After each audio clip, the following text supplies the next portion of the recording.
12-годишно момче почина од антракс, уште 20 лица се заразени во северозападниот дел на Сибир. Властите во областа Хемало-Ненец соопштија дека вкупно 90 жители, меѓу кои 50 деца, се подложени на проверки во болница, а местото е во карантин.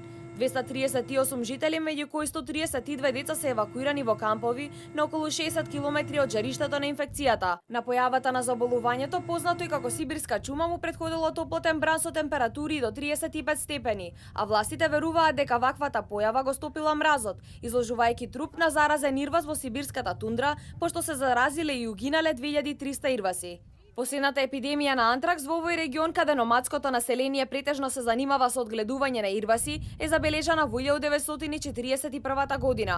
Заболувањето е предизвикано од бактеријата Bacillus anthracis и може да биде смртоносно, но обично не се шири лесно. Бактеријата во голема мера обстојува како спори кои може со години да се кријат во почвата пред да заразат животно преку отворена рана или сеченица. Најподложни на ризик се лицата кои работат со мртви животни, како вработените во кланици. Антраксот може да се третира со антибиотици, но лекувањето треба да започне веднаш по инфекцијата.